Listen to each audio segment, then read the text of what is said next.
I'm getting so fancy here in the studio here. Good afternoon, everybody, and welcome to the Virtual Pipe Club with these fine fellas right there. Oops, you can't see that, can you guys? And because I have to do that, and then I have to do that. There we go. Those are the fine fellows that I'm talking about. Say hello, fine fellows. Okay, I'm sort of fancy, unless I forget to push the right buttons.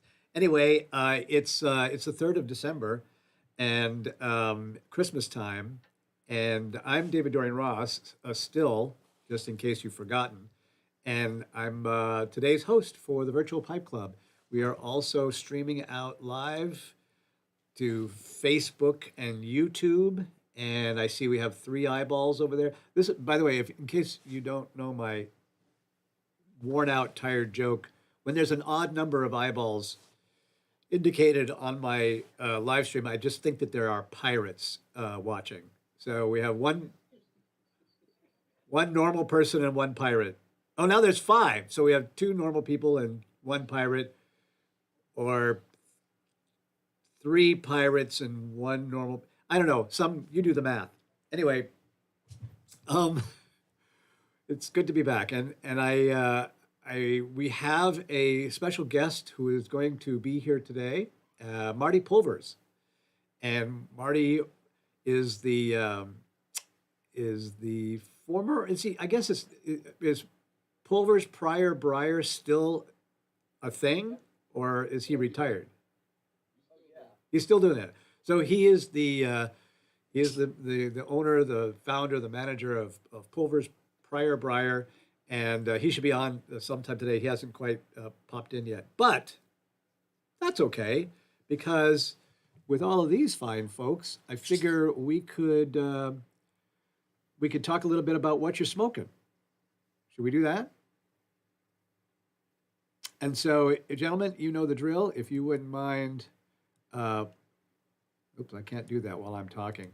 If you wouldn't mind throwing up your virtual hands, and we'll go with Randall first.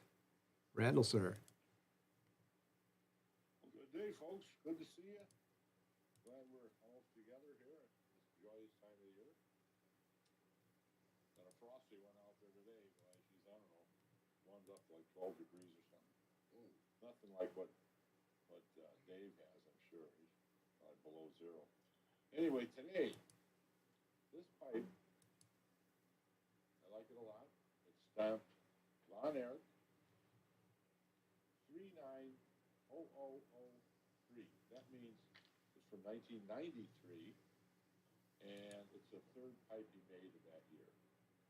It's got real nice grain. It's kind of light, thickly bent. Smokes like $1,000,000. I love it. And we have some Bob's chocolate flake in it. Good stuff. Well, Miguel, you're right next to me in the frame here, so why don't you pop in there if you would, please? Thank you, Randall. Today I'm smoking Tom Anton rusticated coffee with Capstan Blue, and I will pass the Virtual Pipe Club to Alvin.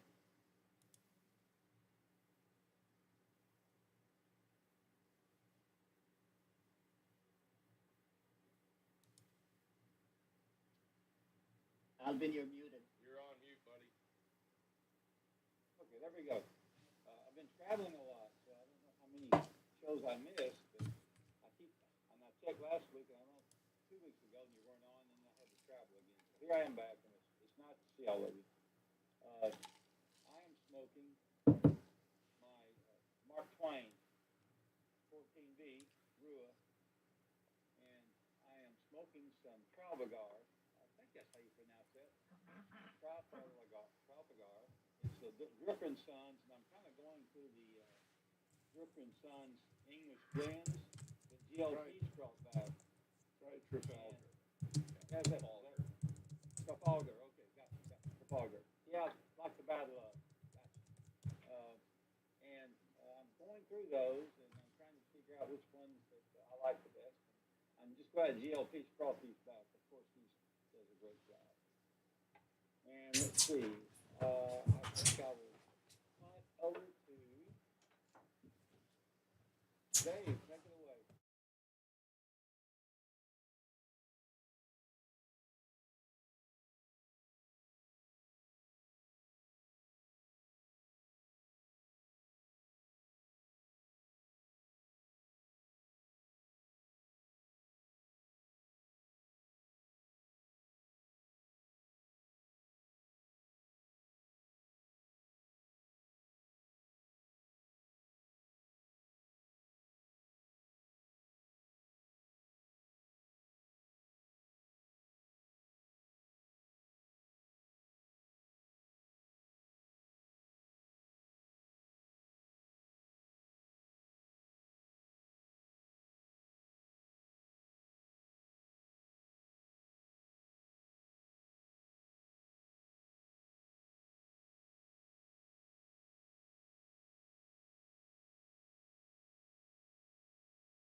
Not beautiful. It's getting rain in the desert. So we got some rain in the desert today. So first time since early October, I guess, that we've had anything other than nothing. So with that, I'll pass the virtual pipe on to my buddy Glenn up in the Great Northern Pipe Club area. Hi, thanks, Dave. Hope everything's going well for you. This morning, actually, it's afternoon, 4 degrees here in the Twin Cities. At least we're above, the zero. I'm smoking a fairly old Sassini Belgique, very nice little pipe, and in it is some Cornell and Deal Blockade Runner. And my show and tell for the day is if the stamp is right, it's 1976. What is it? Parsons Pleasure from Wow. I believe it's Simpson Tobacco Company in That's the amazing. UK. Sinclair Company in the UK. So 76, got a bit of age on it, unopened tin. So with that, let's see. Change my view here. I'm not seeing any more hands. Oh, there we go. How about Perry? How are you today? Fine, Glenn. Thanks. Just sitting up here in the Sierras watching the rain come down. It's gotten pretty cold here over the last few days. It's probably just right around, hovering around freezing where I'm at. But enjoying my pipe a lot right now, and been looking at some holiday blends. But right now I'm smoking, I'm going to start with some Hood Canal from SPC in a Devoren Morta Rhodesian. Oh, that's nice. I love that thing. Yeah, it's a great smoking pipe too. Devoren makes some nice pipes, no doubt about it. And then I'm going to switch to some English Summertime Flake from Sam Gawith in a Castello Old Antiquary bent, whatever, brandy, I guess. Nice.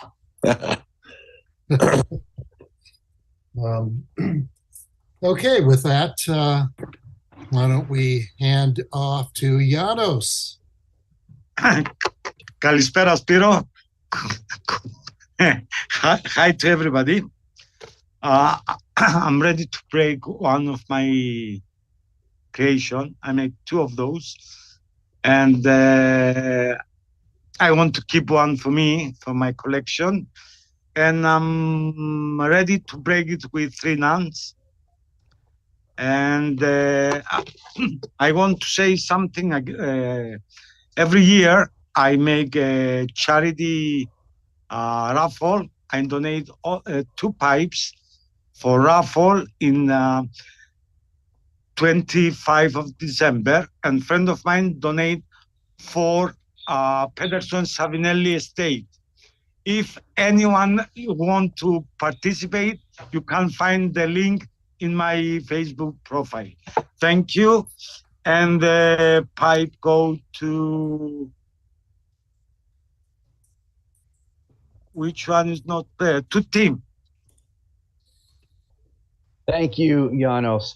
Really nice looking pipe you made there. Really attractive, very pretty.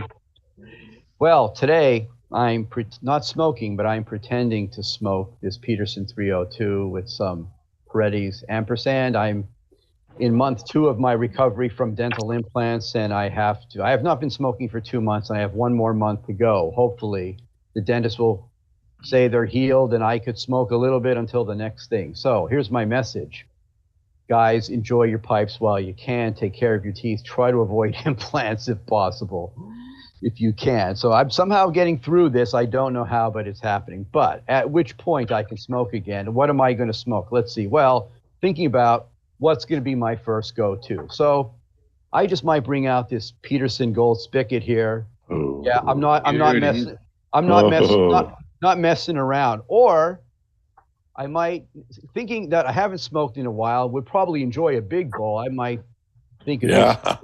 Holy You cow. might need some more dental work if you put that in your mouth. Man, that's a cool pipe.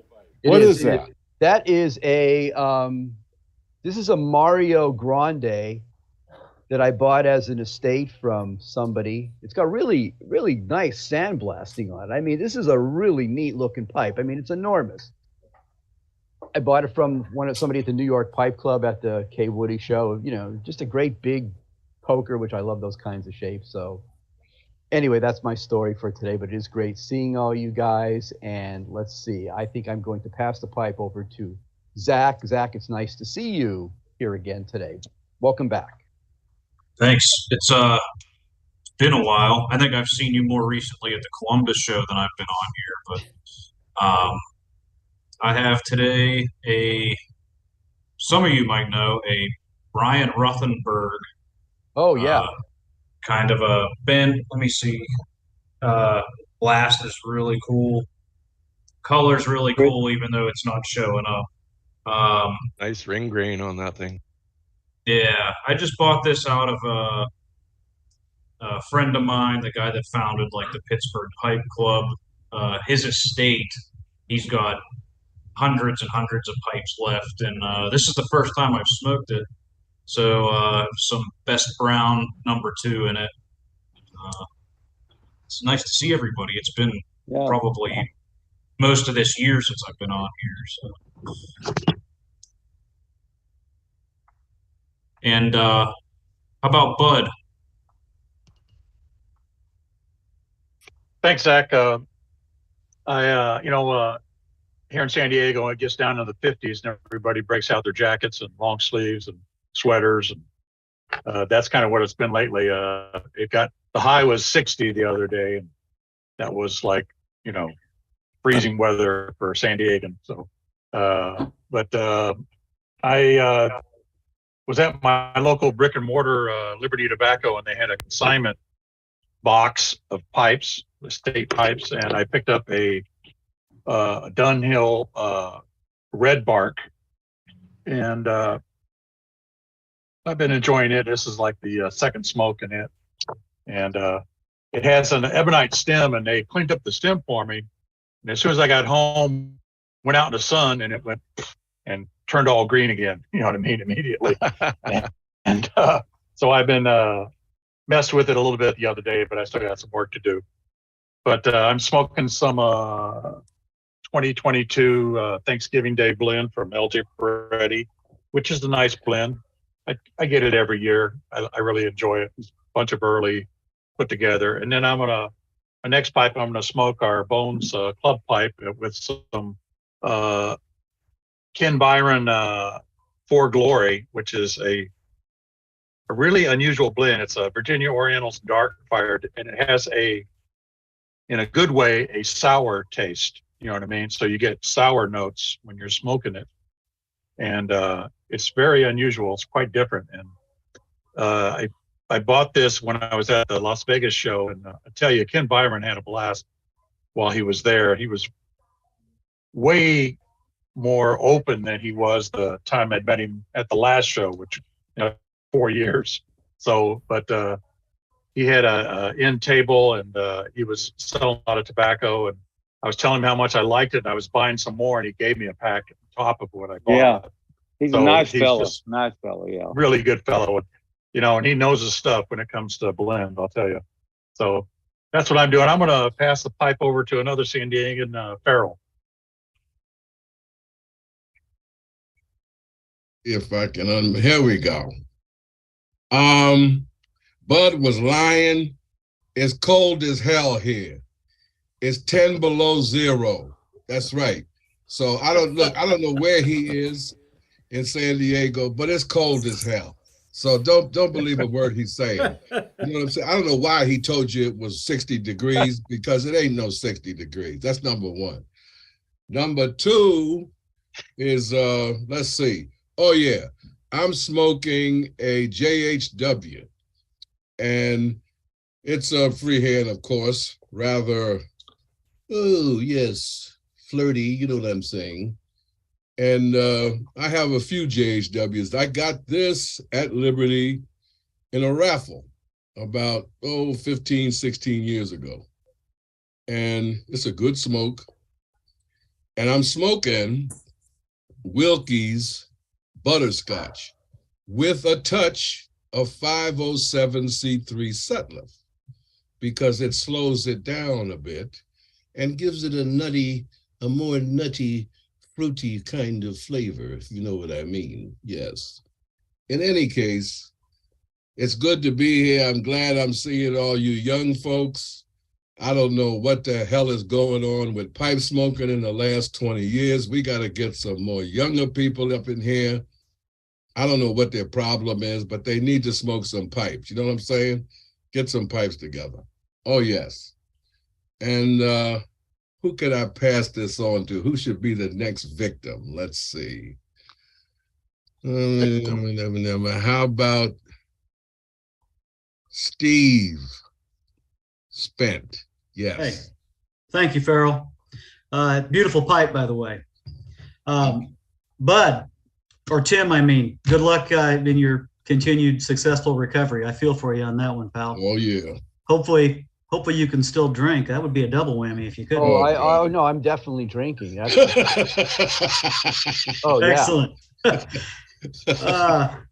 right. Well, hey, it's great to see everybody. I about forgot what y'all look like. All I can say is fall and holiday season. Every Saturday I've been out mulching leaves or something that had to be done. But anyway, it's great to see everybody. I grabbed my Friday Savinelli this morning. It's pulling double duty. It was loaded with some HH Bold Kentucky last night, and there was about a third of a bowl left. So I topped it off with some Cornel C&D Crooner, and that's what I'm working on. What else can I tell you guys? Sunny and around freezing here in the central Illinois. With that, let's see who else has got their hand up. That may be about it. I'm not seeing DDR. Anybody see anybody with hands up? Well, there's actually a few people that sort of snuck on in after we got started, and I don't know if they know that they can get in on this this train here. Let's see. Or Sergio. I'll pass it to Sergio. And with Sergio, yeah, let's go with Sergio, and then Dave Brown after Sergio. How about that? Sergio is another alumni, Las Vegas show. Of course. Oh, yes, but yep. It was so great, man. See everyone there. So yeah, I just got here. I just barely made it, but I'm smoking I'm being very happy with Cobblestone. I have tried the Cobblestone hiking Burley, which I love it. And then a few days ago, I was watching on YouTube, and this guy from Briar Blues, he was very impressed of the also Cobblestone, the Virginia plug. He was mentioning that for him, it really impressed me. It goes almost the same as good for him as a Scudo, and I'm a big fan of a Scudo, so I needed to order. So I can't wait to have it for next week.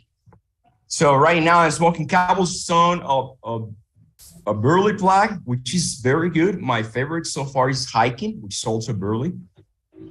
I highly recommend it. If you guys like a Wessex Burley Slice, I really think this Cobblestone Hiking, you're gonna enjoy it. And it goes very good with the black coffee in the morning. And today I'm smoking this is a Casello from my order from Tabacheria Corti. And it's like a special edition. And here it has the Lake Como logo there. It's a very nice pipe, looks super good. And I haven't decided yet. I think I'm gonna smoke Virginia Perique.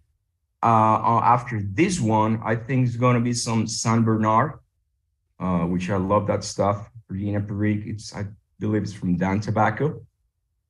And what else, guys? And here in the Sonora Desert, the weather is so beautiful. It's a little bit cloudy and it's warm. It's 81 Fahrenheit, 27 Celsius. So I'm wearing shorts. I already worked out this morning and I'm feeling good. Sadly, my wife, again, here in my area, COVID is coming back, and she got the test this morning. She's positive, but she has some of the symptoms. I feel normal myself, but I just came from the lab about 5 minutes ago. So hopefully, I cross my fingers that I'm negative, but I can tell you at least I feel great, right? So hopefully I stay like this, guys. And it's real nice. I'm so happy to see everyone here. Well, Sergio, stay safe, my friend. Sure. Oh, yes, yes. Thank you. Yes. Yeah. This. Sergio, you want to pass it on to Dave Brown? Of course. Yes. Go ahead, my friend. Thank you. Can you guys hear me? All right, good. I couldn't figure out how to put my hand up. So anyway, I'm Dave. You probably know me from the group as Alistair McPiper.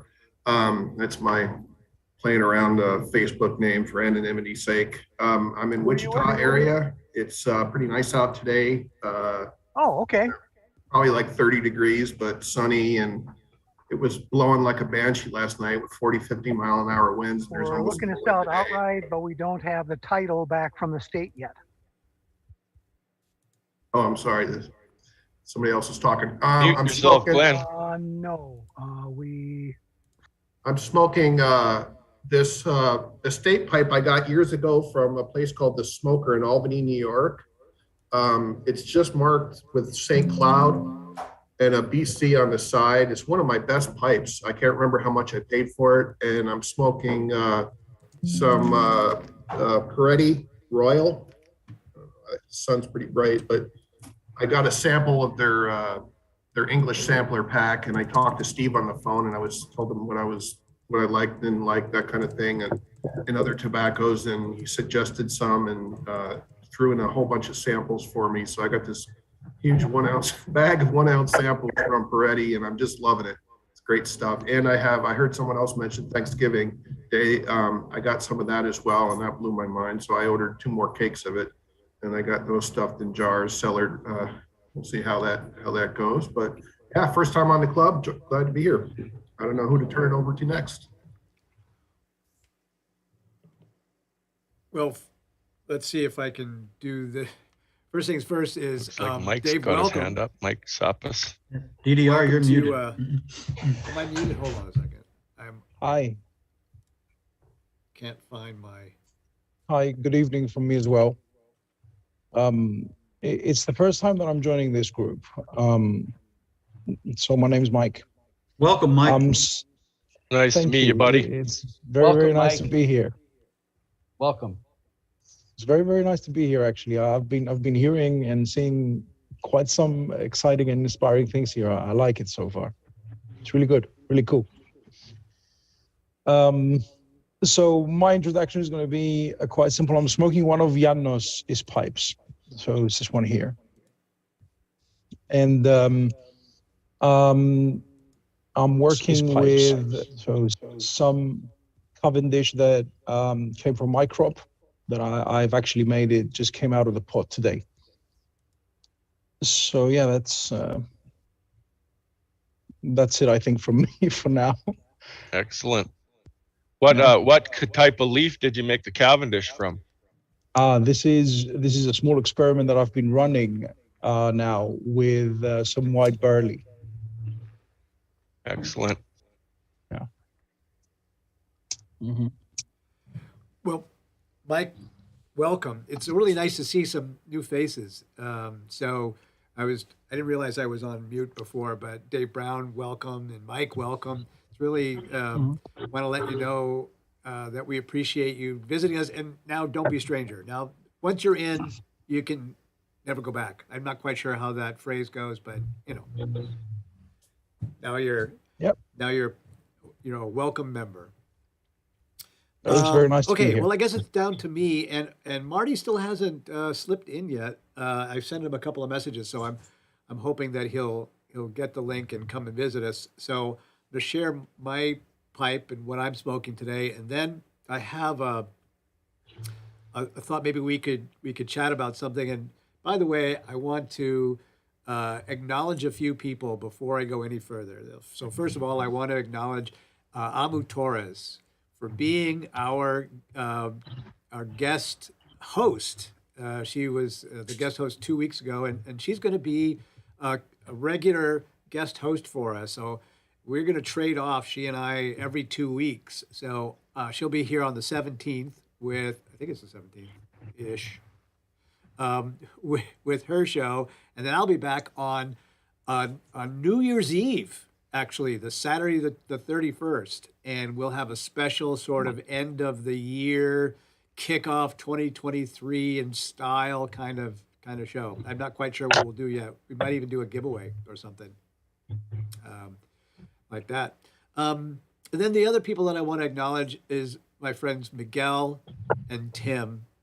Miguel is, I have to say, such a gift to all of us. He keeps the club Facebook site running. He posts every day. Always something really terrific. Always makes me thirsty. I just, by whatever he's drinking. Sorry about that, BBR. Yeah, I know, right? I won't hold it against you, but it's good stuff.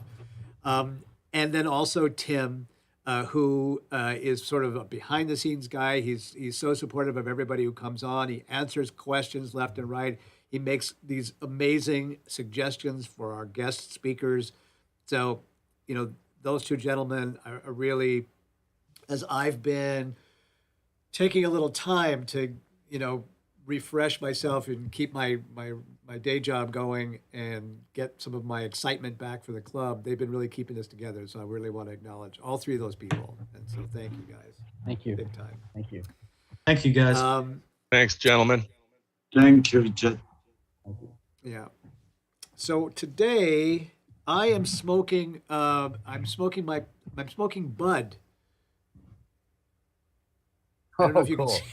That's pretty much bud right there. That is bud. That is bud. It's uncanny. This is even the profile right there. Yeah, that's him. You know what I'm That's saying? him. So I pull this. Bud's looking at me like, "Oh man." Gonna kill him. That's right. But I just wanted to ask You don't know. But how long did you have to sit for this portrait? Oh, a long time. Yeah. Long time. See, if you put one of these on there, it'll match his flat cap too. That's right.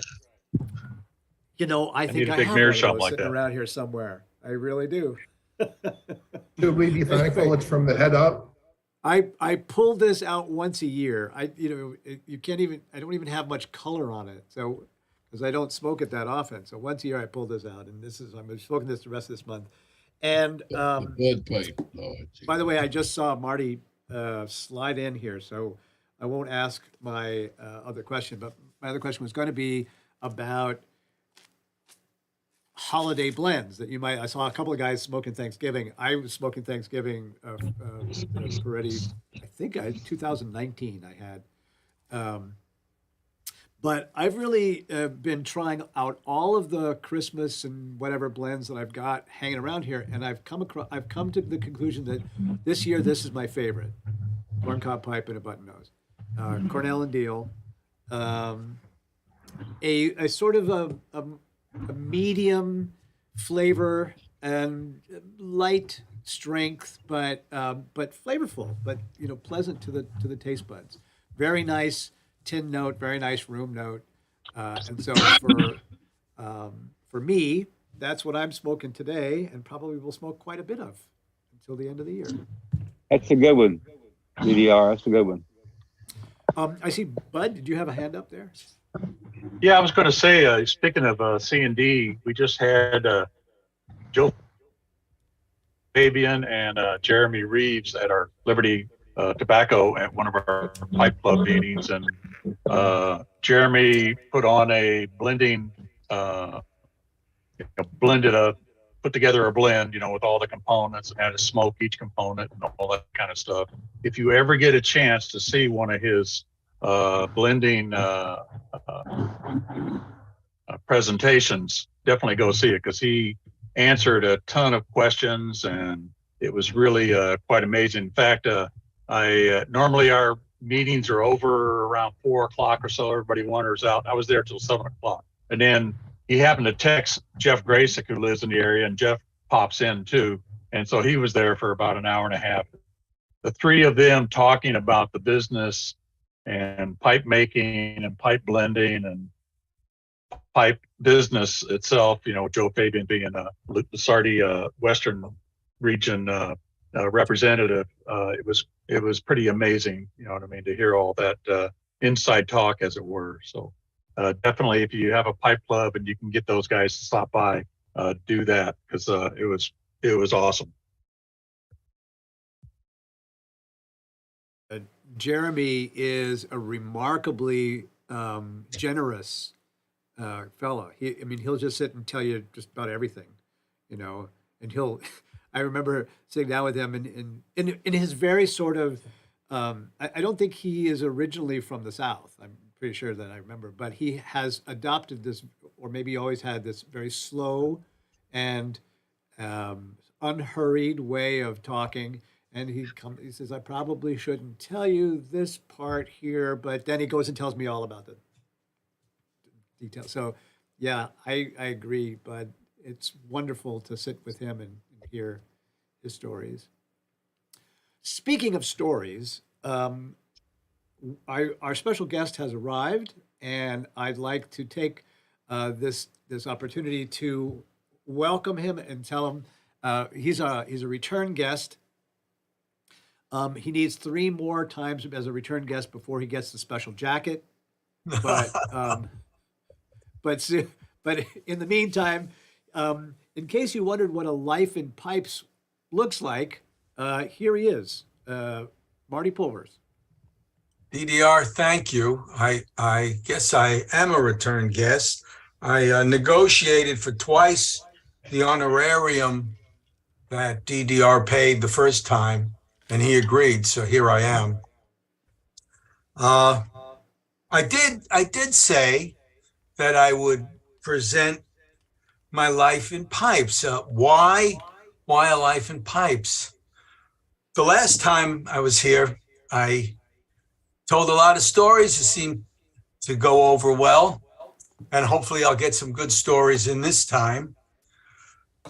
And I think a lot of us probably started with pipes in somewhat the same way. I'm calling this a life in pipes, though, because I have a wide range of experience in pipes. It's not necessarily unique, but it's not all that common. Because I've been, as everybody here is, to some extent at least, a hobbyist and pipe smoker. I've been a show producer of the pipe swap meets. I've had a retail shop for almost 20 years in San Francisco. With my partner, David Field, I've been an importer and distributor of pipes. That's not all that common. And finally, I've written about pipes. I've had articles in the old Pipes and Tobaccos magazine, made myself persona non grata pretty much with an article in the Amici della Pipa in Italy, claiming that what the hell did the Italian pipe makers know about making pipes? They all smoke cigarettes. And then articles in, I think, the Columbus newsletter. What is it? You guys. NASPC. Yeah, I knew there's somebody in there. And that's the beauty, by the way, of this hobby, because there's so much I don't know. And there's always somebody out there that's either a specialist or has deep enough knowledge to know about that particular pipe or that pipe maker's life, etc. So it's great. So anyhow, I'll go on a little bit about this if that's okay with you guys. My first incident was starting off, and as I said, it's much like we all did. I was walking down a street in Manhattan, and I decided, I think at that moment, that I wanted to be a pipe smoker. That might have been in the back of my head. I was 18. I was a freshman, second half of my freshman year in college, and I walked into a store, and the guy clearly didn't want to see a young punk. I probably looked 15 at the time in his store. And he threw a terrible pipe at me. Not that I, at the time, had any frame of reference and couldn't know the difference. My father smoked them 3 times. He had 3 pipes. Once a year when the family could go on vacation for a week, he would pull out his pipes. Otherwise, it was a cigar smoker. So that might also have been an impetus. And he threw an aromatic at me that was so terrible that, and you know about aroma memories. So whenever I smell that particular aroma again, I get nearly sick to my stomach. And I took it back to college and lit up the pipe about 3 times and decided, I don't think I'm going to be a pipe smoker. I'm not a smoker. I wasn't a cigarette smoker. But I gave it one more try. So I went to the store near the school I was going to, and I looked at all the tins of tobacco with all the beautiful graphics and the names on it, etc. And I trying to make a decision, and I saw one tin. I go, this is a really ugly looking tin. All of the other tins have beautiful graphics, colors, etc. This one is basically graveyard gray and black. So they're not trying to promote through good looks. Must be what's in there is good. I had no frame of reference for what good is. It did say, I could read still, Gallagher's Latakia. The Latakia might have well been in Sanskrit for as much as I knew about the various varieties of tobacco. But again, it just looks so bad. In fact, that happens to be what I'm smoking now, because I found an old tin, and a friend of mine who came over for dinner said, well, you're saving it because you remember it from your youth, but let's see what's in it. So we opened it. I actually have it here in front of me, and I'm going to show you that tin cover if you'd like to see it. I don't think Gallagher's is on the market any longer. And is this okay the way I'm holding it? Somebody let me know. Yes. Oh, yes. Yeah, you could see that it's not exactly, not that there's anything wrong with the font, but the colors, etc., really simple. It's delicious. It's still delicious. It's still delicious. So I'll be smoking some of that. So that kept me going. That made me a pipe smoker. I lit that up and I said, oh, okay, I get it. It's one of those wonderful moments people can have. I had the same thing the same experience when I came to California with wine.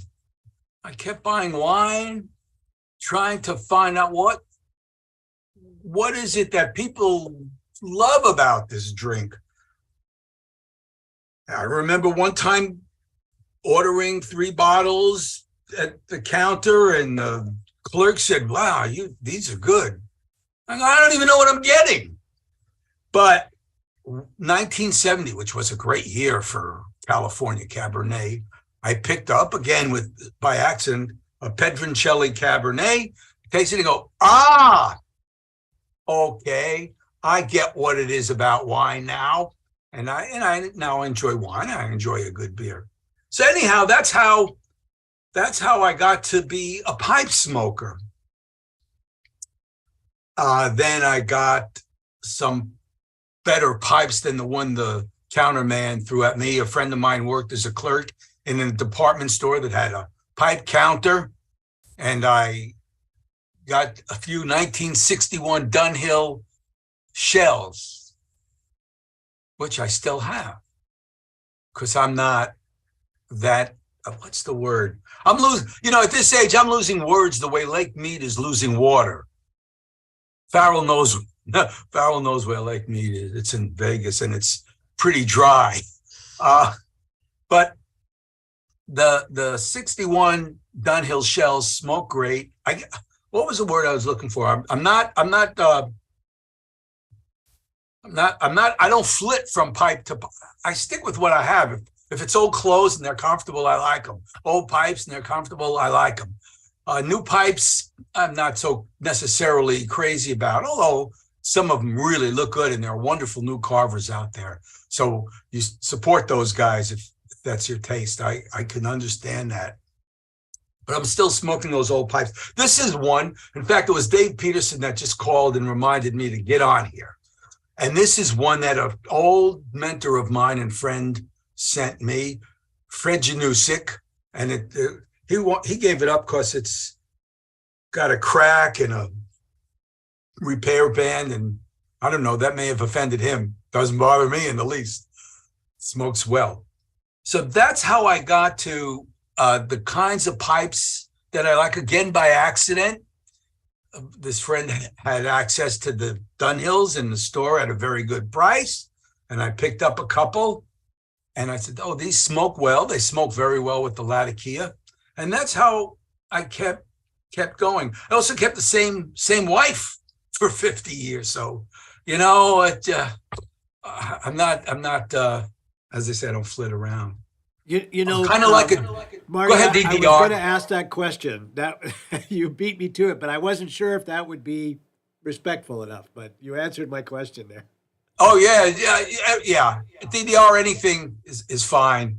I'm kind of like a Dude Ranch pony. If you've ever been to it, they really just want to turn around and go back to the stable, So that's how I got started, and then I was. Thanks to my mother, I was sort of thrown into the antique business. And so I started looking around for interesting antiques. I like ceramics, American ceramic makers, going to garage sales and estate sales. And what do you know, every once in a while, you'd see a pipe. So I might pick it up if it looked good and it was reasonable enough. And then I saw an ad in the paper, and I was a part-time regular for the U.S. Postal Service at the Stanford University the post office. What do you call it? Their branch. As I say, it's terrible. Please excuse me. And there was an ad in the paper, garage sales, and the man said, pipe collection among the other things he was selling. So I ran over as soon as I could get out of there in the morning. It was 9 that I could clock out on a Saturday morning, got in my car, ran over to the next town, which is where this garage sale was. And a guy with a pipe in his mouth was walking in as I was pulling up. Well, when you're second at a garage sale, that's it. You're either first and get the item you want, or it's gone. Fortunately, this guy was a book collector, and there were 65 pipes on some nice racks, Dunhills, Sharatons, I think Barlings, Petersons with silver spigots, etc. Now, you have to remember, as a part-time regular with the post office, I didn't have an awful lot of disposable income, which is to say none. And we had just purchased a home, so I had a mortgage to look forward to. But I asked the guy, how much are your pipes? Thinking I'd pull out my few shekels and pick up one or two, $10 a piece, he'd say, maybe, something like this. 75 takes them all. I said, sold. Said, now, you know, those are some good pipes. I said, I don't need to hear the story. Sold. But I didn't have $75. I asked him, would you take a check? He goes, who takes a check at a garage sale? But you have an honest face. He probably thought nobody else would want to buy used pipes because this was 1977, not a big item on the eBay charts at that point. Of course, there was no eBay either. So he said, yeah, I'll take a check. Well, I didn't have $75 in the bank either to take. I knew I had to beat that to the bank Monday morning, wherein lies a cute little story. But driving home, I'm thinking, well, how am I going to tell my wife we just bought a house and I bought 65 pipes? I know. I'll tell her I'm going to sell them. I had no intention of going into the pipe business, but that was the necessity being the mother of invention. The good story about not having the 75 in my checking account, I probably didn't have a savings account, was running to the bank Monday morning and telling and giving the money to the teller. So when he came in, the check would clear. And the teller said, listen to this. See if you think you would hear this today. Don't worry, Marty. We know you. We would have covered it anyhow. The world has changed since then, has it not? Does anybody know a teller who would look at them and say that today? No, you might have check overdraft protection. That's one thing. But nobody would, not that they wouldn't remember you. A few will if they're working at the bank long enough, but nobody would say that. No manager would let them say that. Anyhow, that's how much the world has changed since then. So what am I going to do with these pipes that I promised my wife I would sell? And she always believed, well, that's why she married me. I said, stick with me and I'll make you a millionaire. She believed me then. And yeah, I know. She believed me when I said I would sell them.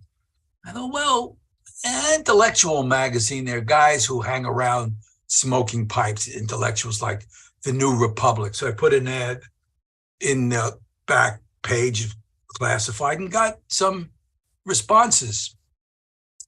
And that's how I got off and running as a pipe business person.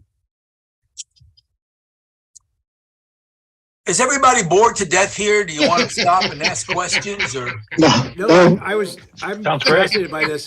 I was going to say though that first of all, have you always specialized in resale, or have you when you had your shop, were you also a purveyor of brand new pipes? Oh no, the shop had a lot of new pipes. That's a good question, DDR, because one of the advantages I had over most shops, and what might have made Sherlock's Haven one of the better pipe shops in the country, is I always went to pipe shows.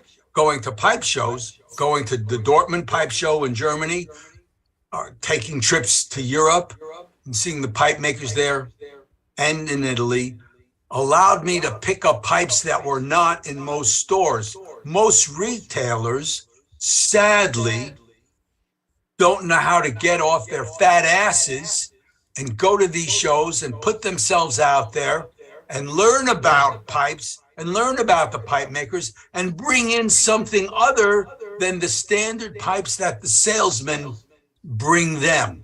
Nothing wrong with those pipes, your Savinellis and Petersons and whatever else the salesman might be purveying, but you're certainly not going to get Jeff Allen Graysick pipe. You're not going to get the pipe makers who can only produce a small number. I'll give you a recent good example, although I no longer have the shop, I have a website. I was at the Las Vegas show that, by the way, Dave Peterson is producing along with the Brian Levin. Levin, is that his last name? And at that show, without even half trying, I walked around and I secured pipes from my website from Paul Perry's widow. Certainly no more of those going to be on the market. David Huber, very good pipe maker. Max Caps, very good pipe maker. And Gustav Cunha, a very good pipe maker. That's only 4, and I wasn't working as hard as I should have. So that's part of what made the shop worthwhile. You did not know what you were going to see when you came in, but it would be something new, probably unexpected and different. And other retailers have the same access to travel that I do, can go to these shows, can meet these people that are willing to sell them pipes, small, fine, high-grade collectible pipes that would interest their customers. Because once you've seen all the series of the Savinellis and all the series of the Petersons, etc., why do you need to go back to that shop other than when you want to refill your tobacco stash, or you need cleaners, etc.? So yeah, that's, I think, what gave me a certain boost above most shops. That's I think a testament to the aspect of the pipe world that is the community aspect. You know, you go to these shows, you become friends with pipe makers, and not just in the U.S. but also across the country, across the world, and it becomes more of an intimate kind of hobby, don't you think? Oh, no question. And those shows are wonderful for just that. And for those of you who haven't gone and may be a little bit insecure as to, oh, I'm not in this clique or I'm not in this group. No. And everybody I've ever recommended go to a show who has had a magnificent time, because we truly like to embrace everybody in our little hobby. There is, I don't know of any hierarchy. There are people who have more experience and you might go to them with questions, but nobody comes on with an attitude as though they're more important in the hobby than anybody else. I've never heard that. I've never seen that.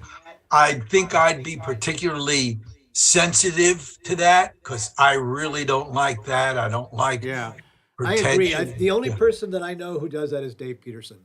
Dave, yeah, exactly. You know, he just comes on and he talks too much. He suffocates you. No, we're teasing.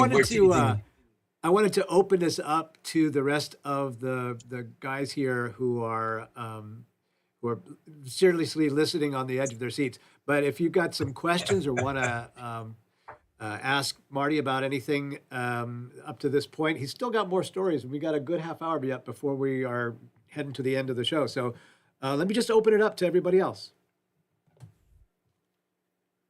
Marty, I have a question for you. You've been in the business a long time. You've seen a million pipes. I'm wondering, is there one that stands out as being a favorite of yours, or is there one that you've wanted to find that you have yet to find? Yeah, we all have that. The one that got away, right? That's what I'm talking about. That's right. Well, Tim, you heard me talk about the Dunhill shells that I like, the early ones so much. And there was a pipe repair man, very skilled, who lived not far from here, John Herring by name. And he had a pair of this same vintage, I think, and maybe even older, maybe patent number. I don't remember that. but they were Prince shaped, which I love. I have probably a dozen Prince shaped Dunhill shells going fairly far back. Two faceted panel Princes, and they were $300 for the pair. And I didn't have $300 to spend on pipes, so I couldn't get them. But they're right. I'm waiting for them to. Somebody bought them, and they have to hit the circuit again. Those Tim, those two pipes. Yeah. Well, I'm hoping you come across them sometime. Thank you so much. I do. I mean, that's nice of you. Thank you. I hope you do. That's the ones. Those are the ones that got away. This reminds me of people who are looking for apartments in New York City. You just read the obituary. Yeah, well, I'm an old New Yorker, but. What else, guys? I'm just going to open it up if you have a question for Marty, or if you've been hanging out with Marty once upon a time. If you got a good memory, you want to remind him of. So I'm just going to let you pop in there.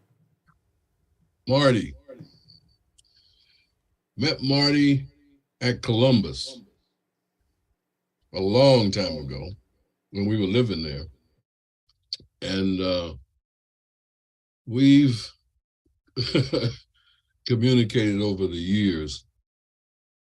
And one of the things I can say about Marty is that he is a gem, okay?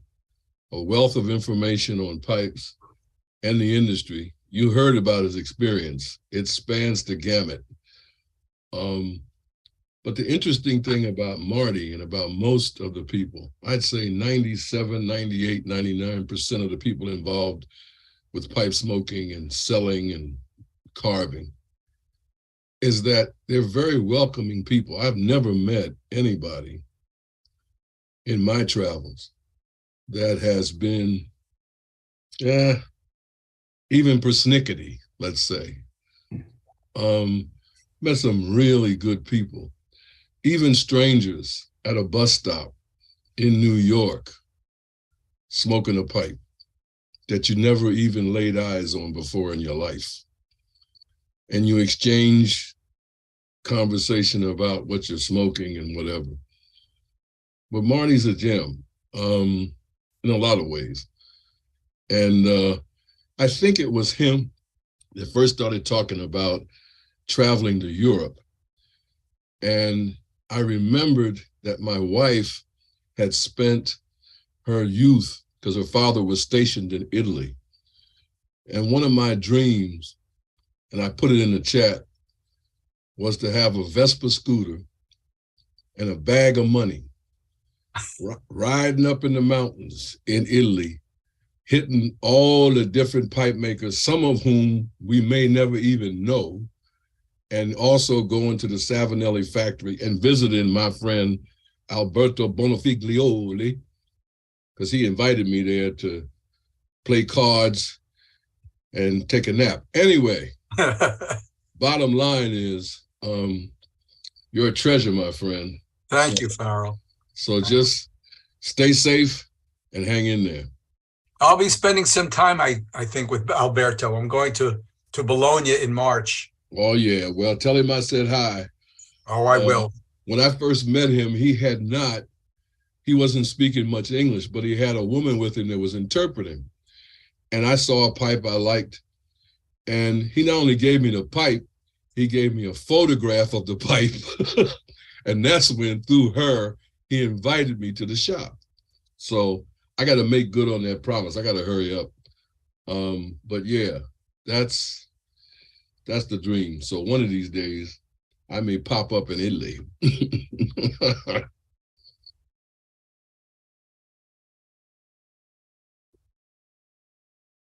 Any other questions? I'm happy to field any questions, any thoughts, any comments.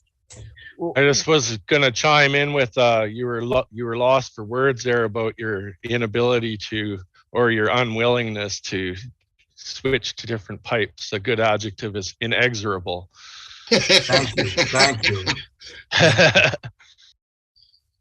Marty, is Marty, I there wanted a- to ask you about your childhood in New York. Did you grow up? Yeah, I know your family owned a famous deli, right?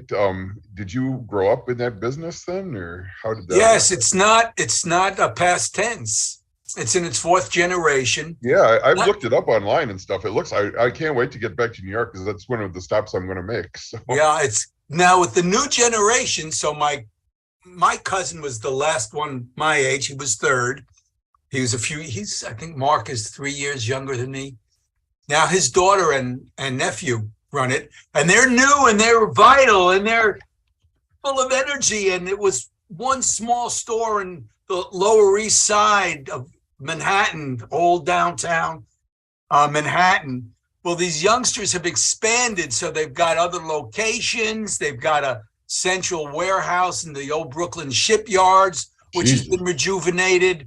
It's not quite a deli, Dave. It's called an appetizing store, which is probably unknown west of the Hudson, but the items are things like lox, smoked sturgeon, smoked whitefish, the various salads, chopped liver. Now they're doing actual sandwiches, so you'll get the bagels with lox and cream cheese. But it's fourth generation Russ and daughters, and my mother was the middle daughter. And that's where I grew up, and nobody likes to work for their parents. So by high school, I was working at the luncheonette down the block on, but I made a really, really good egg cream. I got to be rather masterful at that. I got a comment for you. I'm from Albany originally, and I've lived in a lot of places. Most of my family's still there, and I've been out of New York since my early 20s. And I have not had a good bagel since I left New York. I miss a good bagel and lox and good chewy, make it tough to bite. I miss that stuff. We were at the Las Vegas show, and I was coming in from the parking lot, and Greg Peace was standing there talking with Mike and Mary McNeil and some guy named Rich Globinger who's in the, and I came in, and just as I was walking in, this guy Rich Globinger was trying to regale them with, I guess, a deli he had seen in Las Vegas. And what I heard was, and there's this really good deli and both Greg Pease and I said at the exact same time, no, there isn't. No, not west of the Hudson.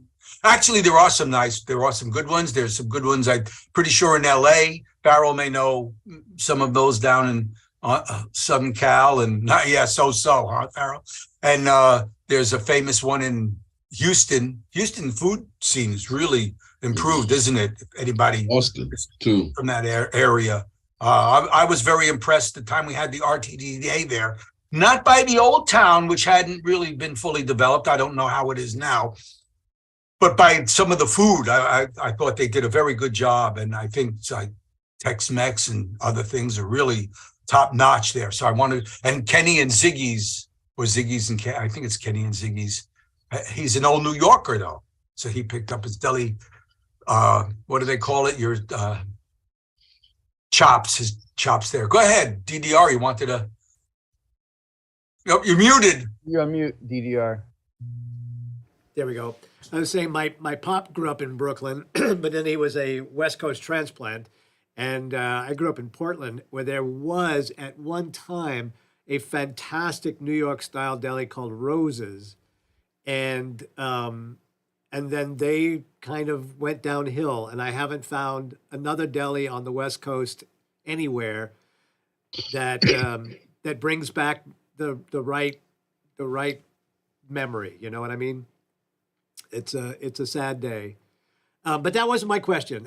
My question was, we have actually somebody over there watching on YouTube who had this question. He says, last time you were here, I recall you had an anecdotal story about Prebin Home. Could you share a story or two of another notable maker? Well, of another notable maker. Not that Prebin Home story is a great story. And I don't think I have anything off the top of my head that good. I spent a lot of time going to Europe, especially the Dortmund show. I was the first, as far as I know, the first U.S. retailer to go there. And at one of my stops in Germany was Peter Heinrich's house of 10,000 pipes in Cologne. And the person there one time was a newish pipe maker named Kurt Ballaby. And he was starting out, and Peter Heinrichs was buying some of his pipes. And then he said, Marty, if you'd like to buy any for your store, go ahead. So I did, and I didn't negotiate. I paid Kurt at the time whatever he asked. Don't tell him, but he was underpriced then, so I would. Yeah. And since then, he's been very loyal and has always let me buy pipes from him when they're otherwise hard to get, because the Danish pipe makers at that level are doing very, very well in Denmark and are getting really exorbitant by our standards prices. And in fact, at the Las Vegas show again, I picked up the pipes he had available, including for the second time in a row, the pipe of the show, the pipe voted best in show. So that's one little story. Another little story, I might have mentioned it the first time, but I'll tell it again, is that I went into Copenhagen with Bjarne Nielsen, if you remember him. Wonderful friend and a great guy. And I said, Bjarne, I've been to Peter Heinrichs and I saw some Tom Eltang pipes that were very nice. Do you know where Tom is? He goes, oh yeah, because Tom lives right outside of Copenhagen and Bjarne's home was in Copenhagen. So we went to a shop where just as we pulled up, Tom was at the door putting his key in the lock to shut it up and go home. And I said, please, can I look at your pipes? I'd like to buy some of your pipes. And he said, I only have two or four, I can't remember. I think it was 4.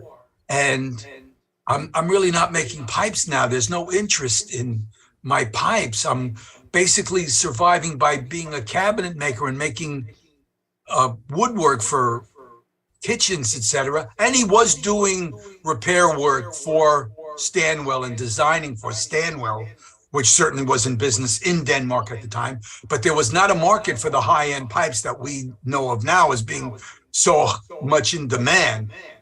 Well, I really wanted him to make pipes for me. So he showed me the 4 pipes, 2 of which I really liked, 2 of which I didn't like. But I knew enough to know that money talks. I said, I'll take them all. And would you make some more? And he did. He made a couple. From then, I bought 36 and 36. They all sold because, again, this was before prices were crazy and such beautiful pipes sold well. And the Bang Ulf and Pear told me, Marty, tie him down.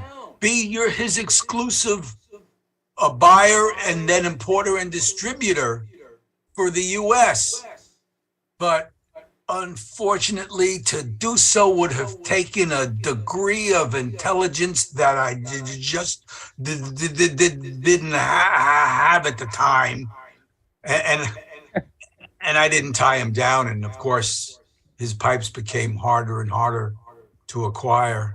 But he did give me credit for bringing him back he would have gotten back into the business, no question, because of somebody with that much talent. But in one of the Pipes and Tobacco magazine profiles on Eltang, he gave me credit for going there and giving him that initial boost to get back into pipe making. So I can take a little credit for that, I guess.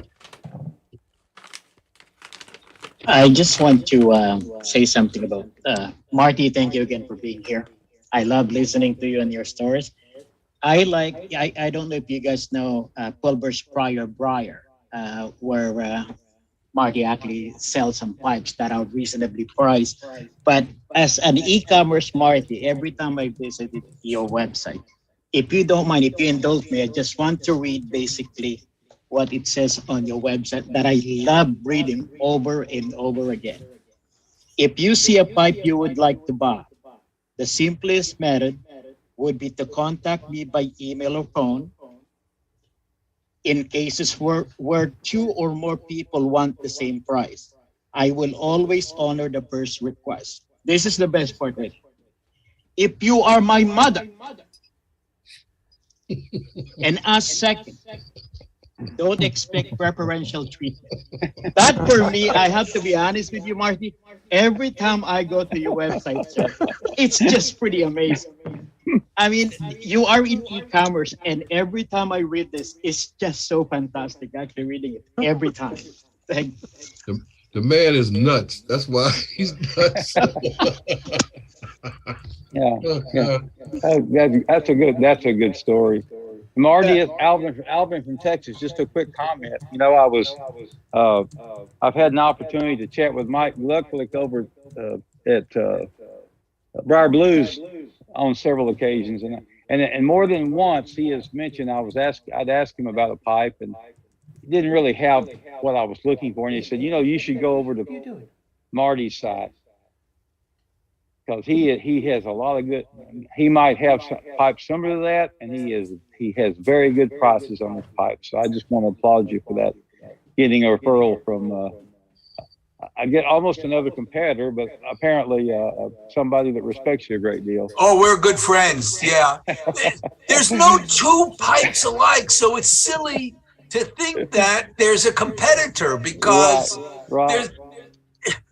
I don't like doing it, but I'll buy pipes from other sellers at their prices, because if I want that pipe, they've got it and I don't, and I'm not about to get it because no two pieces of wood that are the same. Absolutely.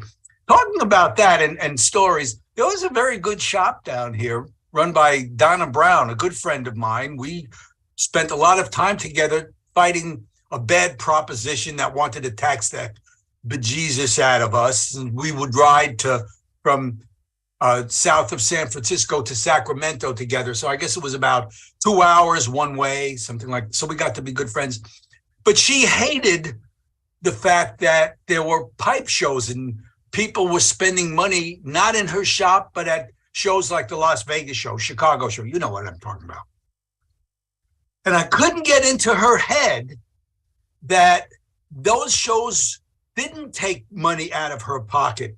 People weren't spending all their discretionary dollars at these shows and not coming into her shop. What they were doing is going to these shows, seeing a lot of pipes and getting really worked up. And then when the weekend's over, in her store that was available for them to go and spend $1 on. And that's not just idle talk. As I said, I had a shop in San Francisco. What were my best days?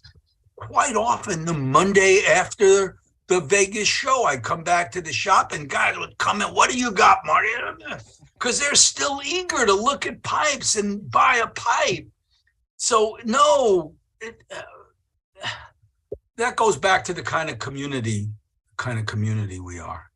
Right.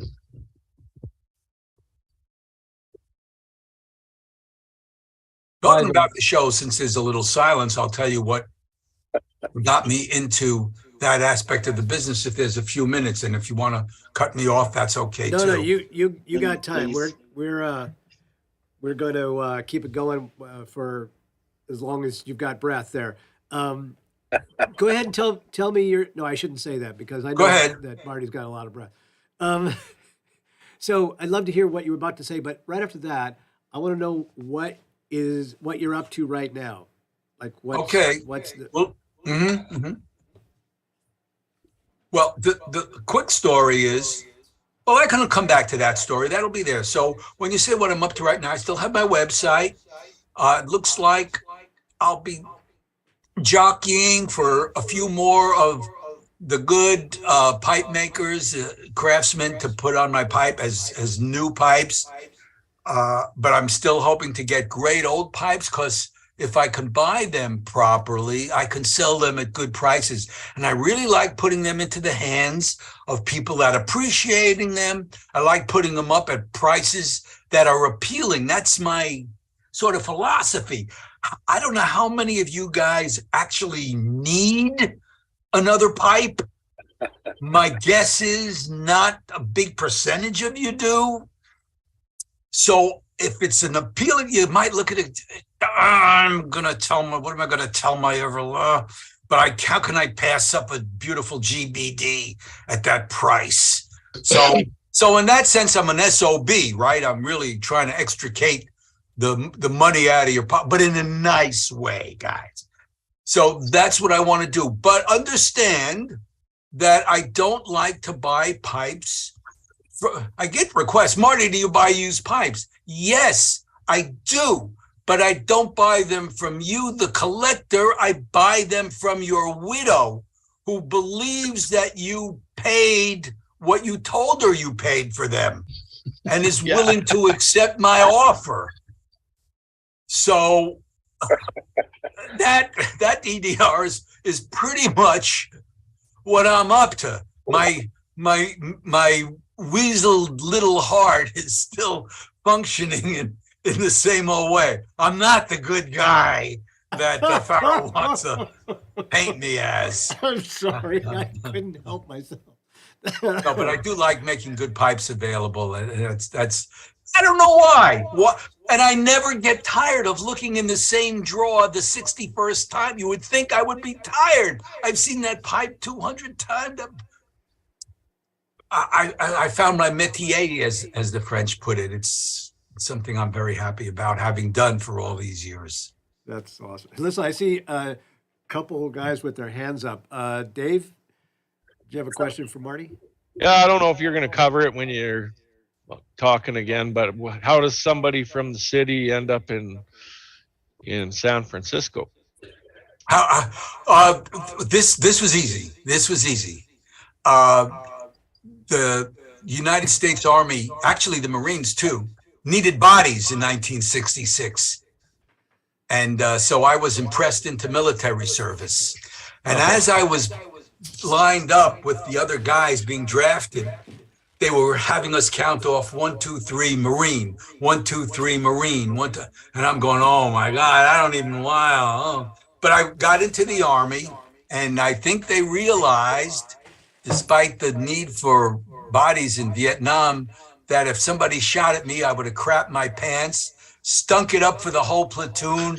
And so they made me a clinical psychology social work specialist at Fort Ord eventually. Obviously, there was basic training. And I don't know, I can't recommend highly enough crawling through the clay of Georgia in August. I want to tell you, that's a really wonderful thing to do. You know what? How can you complain? Because guys were in the jungles of Vietnam at the same time. So I really better shut up. But anyhow, the Army took me out to California, and that's how I got to be familiar with San Francisco. All right. Cool. Thanks. Yeah, you're welcome.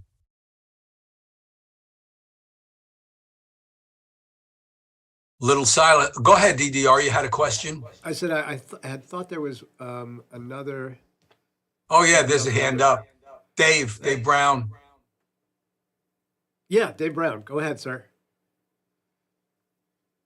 Hey there. Just a quick question. I'm not sure if I can articulate this well or not. So I'm a relatively new pipe smoker. I tried it years ago and burnt the crap out of my mouth multiple times and kind of bailed on it. And now I'm back into it. I'm enjoying it. So I've been, you've mentioned Savinelli and Peterson in your chat. I made a promise to my wife, though, that I wouldn't spend as much money on a pipe as I do one of my guitars, which is usually over $1,000. You didn't actually tell her how much you spent on the guitar, did you? Oh, well, she, I'm financially castrated, so I just hand my check over to her like this, and so don't hit me. So anyway, what would you recommend for like a new pipe smoker? I've got some Petersons, I've got some Savinellis. What do you think is, beyond those common brands, what would you say the best, like mid-price, like 100, 200 pipe would be? Well, first of all, let me ask you a question. What type of tobacco do you like to smoke? I've been enjoying English and American English blends. Not real keen on aromatics so much. Some, if they're light, like Thanksgiving Day, like we discussed earlier, I think before you joined, and so like Granby Station and McBaron Seven Seas, those kinds of things, but not the maple, the vanilla, the honey, you know, all that kind of stuff. I have a couple of suggestions. One, it sounds like when you say the English, you're including Latakia, am I correct? Correct. Well, then there's a couple of really nice options on some of the older English brands. And again, I mentioned GBD, and I'm going to stick with that. Dunhill's a little more, but certainly within the price range you mentioned. Look at some of the websites that deal with used pipes. Does that offend you? Some people it does, and that's okay if it does. No, actually, I have an estate or two. I just bought a restored Kirsten, and the bang for your buck on a used pipe should be tremendous. You can get a really nice used Dunhill, an older one, for $150 or so. Certainly in that 200 and under range. GBDs, some really beautiful older GBDs from the 60s, even early 70s, late 50s for $75, $90. Sheraton, Sheraton for me has been up and down. You can get a really great smoking Sheraton and some are less, but they're all handmade and some of the prices are great. Some very fine Italian pipes, even including Castello, but Il Ceppo. Don't let that name scare you. YLCEPPO. It's Italian. It's not a cheapy pipe. It's a good wood pipe. Radice, Sir Jacopo. As I said, the Castellos. So you really have quite a range. Don't ever feel rushed. Talk to, if you can, the purveyor. Find out about the pipe. One of the aspects of my site, I'm not suggesting you go to mine, I'm just one of many, but mine, as Miguel might tell you, is one that is as close as I can make it to a brick and mortar, by which I mean you have to come through me. You can't hit buy now. I think that's off-putting to some people because they're a little embarrassed about what they think they don't know. But if you've heard me properly, you know. One more quick thing, and I apologize. I don't know what your site is or your store is. I think you mentioned it earlier. Somebody did. Can you tell me what the name of your store is? My last name, Pulvers, Pulvers, Pulvers, Briar. Great, and thank you. You're more than welcome to write and ask. And Marty, none of the junk on your site interests me in the least. But I do have a question. Can you take a look at something that somebody else is selling and let me know what you think of it? And I'm happy to do that. I don't mind doing that. Great. Thank you so much. Yeah. Look around. There's great options for you. Yeah, Dave, my suggestion is to visit Pulver's Briar. I mean, you can get some Castello there, some high-end pipe with a reasonable price, and his pricing is amazing. The problem is, of course, they move fast, and I'm sorry about that. And it is first car. I just, that's the fairest way. Cool. I see Perry's got his hand up there. Perry, why don't you jump in there, sir? Oh yeah, I had a question, Marty. I grew up in California, and I remember back in the days, the original Tinderbox in Santa Monica. I'd go in there and I'd hear stories. But I'm wondering if you have any stories about your shop in San Francisco, Sherlock's Haven. I think there's probably a lot of, when you open the doors to the public, a lot of different people walk in and there are a lot of stories. I'm trying to see if I can think of any off the top. Usually something somebody says will trigger a memory and then I'll come. Well, here's one, not all that interesting, but I liked it at the time. I had just come back from a show and I had purchased a pop. Did you want to ask a question? Am I, Eric? Did you? He's muted. Just go on, Marty, please. All right. I had come back with a pipe from Teddy Knudsen that I bought, and I thought I was kind of insane. I was going to, well, actually, let's go back to both Teddy Knudsen, and I can make this with Yes Konovitz, too. From Konovitz at the LA show, before he was known here, and he always sold to me after that because I was the first retailer to buy from him. There was at the time a sandblast for 600 that was going to have to retail for 600. I thought, who's going to spend 600 for a sandblast? Likewise, I bought a Teddy that was going to retail for 1,800. Now it's some years later, and the Danish pipe makers are hot stuff. And I put the pipe in the cabin, in the case, the display case in the front of my shop, which one would have to walk past to get to the cigar humidor, the walk-in cigar humidor. And one of my customers walked in. He was a cigar smoker. I didn't know he smoked the pipe at all. He was marching in it, did one of those numbers, just turned, said, I got to have that pipe. I said, his name happened to be David too. David, I said, I didn't know you were a pipe smoker. Well, once in a while, and boom, an $1,800 pipe that I thought I was going to die with and would be thrown into my coffin sold immediately, as did the $600 years earlier, the Conovitz. So you can't predict, I guess. So there's sort of store stories, and I'm sure when I get off here, I'll think of 20 really good store stories, but that comes quickly to mind. Do you ever have celebrities come in? Oh, yeah. Let's see, Arnold Schwarzenegger a few times, once when he was just an actor, another time when he was governor. I had Governor Pete Wilson from California. Let me tell you, so you think you're smart? There's a shoe shine guy in the lobby of the building in which the store was, Elijah. And Elijah comes in and says, you know who that is? And he was talking about the man who had just walked into my humidor. I said, no. He said, that's Governor Pete Wilson. He was a very quiet governor. He didn't make a big to-do. He didn't wave his own flag or toot his own horn. But he was a very quiet, studious kind of guy. And he would look all through I'll tell you a story in a second. It won't be pipe. It'll be cigar story. He would look around this humidor, look at all the expensive cigars, and come out with a little Hoya de Monterrey Rothschild at $1.85. That's what he liked. I asked him, do you miss, when I found out he was governor, I said, do you miss politics? He goes, nah, I don't miss that. I miss some of the people I met. The other cigar store story I like is, because as Farrell said, I'm sometimes a little crazy. So this guy came in. Dunhill had a store in San Francisco, but they closed. And a guy came into my store one Saturday, and I was in the middle of the financial district. So Saturdays were a little slow. So rather than take the train up, my wife and I and the big lab would jump in the car, drive up, park at the loading dock in the back of the building, which was abandoned for Saturdays, and we could park there. And she would do the paperwork in the back.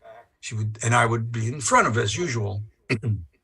This man walked in, he said, I'd like to see some humidors. And I showed him some nice ones. And he looked at one. I like this one. How much is $650? He says, all right, I'm going to walk up to Dunhill. I said, okay, fine, but certainly entitled to. About 40 minutes later, he came storming down and said, I'll take that humidor. I said, didn't you like the one?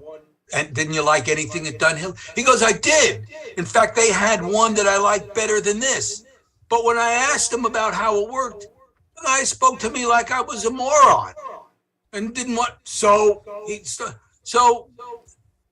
just be nice to your customer. Made a sale. There are people who shouldn't be in retail, as you've all experienced, of course, at one time or another. And I was just my attitude. Bjarne once noted that he said to me, you treat the guy that buys a 50-cent dry cured cigar the same way you treat a guy who buys a $700 pipe. I said, well, yeah, how do you treat people? It's the way you have respect for people. It's really treat one and all with respect, and one and all, by and large, will treat you with respect in return. That's sort of a store story. That's what makes you so well loved, Marty. That's the fact. Well, thanks, Didier. Thank you. We got Eric, who's been waiting patiently to ask a question. And then I think maybe Eric will be our cleanup hitter, because it's about time for us to get back to our wives and whatnot. But Eric, go ahead, sir. Yes, I'm glad I finally connected. Marty, I want to thank you so much to take the opportunity to thank you in person, as it were, or as it is. I've gotten some wonderful pipes from Marty. Regarding the person who asked about types of pipes to look for, I enjoyed this one pipe you posted. Oh, I enjoy many of the pipes you post, but I like your writing. I remember you posted an Edwards Algerian, and then your little note was you could imagine some friendly debate at a pipe show between a socialist and a free market artisan on the merits of an inexpensive pipe versus an artisanal pipe.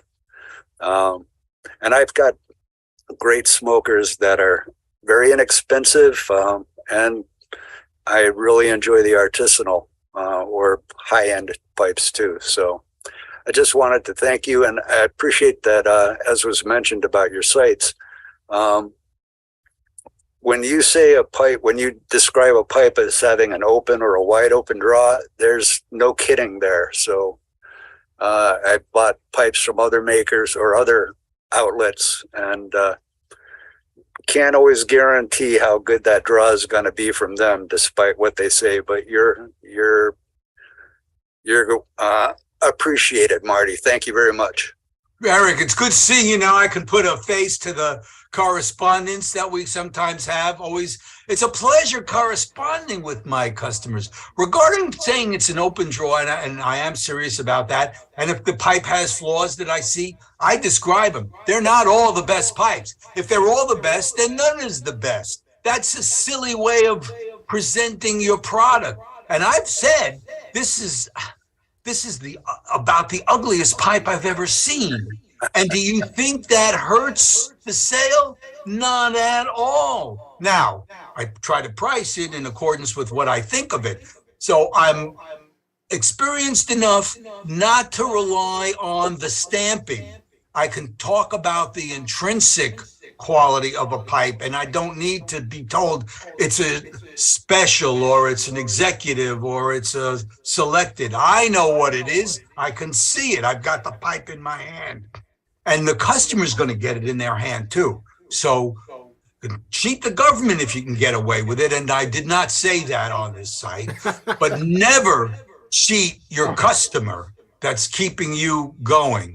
And also always pay your bills on time and pay the vendors, because they'll support you. Really simple. You don't need to be that sharp. But somebody told me something once, and I try to adhere to this. I'm not perfect at this. And that is, what's the point of showing you the pipe and saying it's a smooth downhill that a billiard? You can see that. You can't see the draw, though. So I try to describe the things that you can't see.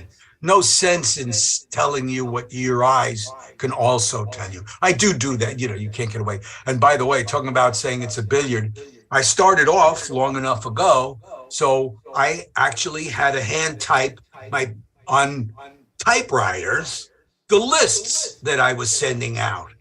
So I had to get to be pretty proficient and know all the shapes. And now, because you can see the shape, I have forgotten the name of a lot of these shapes. But I don't need to, because you can see what the shape is. So I'd like to tell you what you can see, if I can. Well, I think that the best thing to do at this moment in time is to make sure everybody has Marty's website. The guys who are here in the Zoom room, I know that Dave Peterson put it into the chat, so you can go and copy that. If you're over there watching on YouTube and Facebook and whatnot.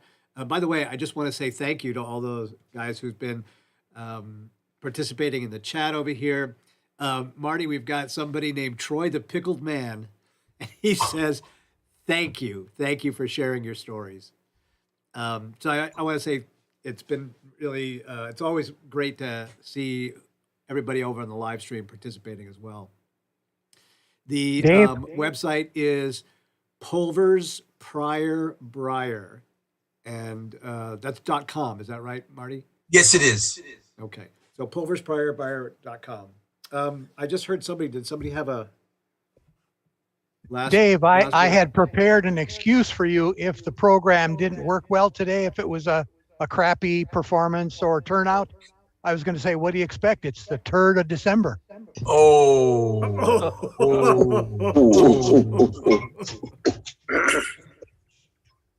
I didn't know you spoke French, Glenn. That's the in a nutshell, our club right there. That's it. Right. That's right. That's what we got. All right.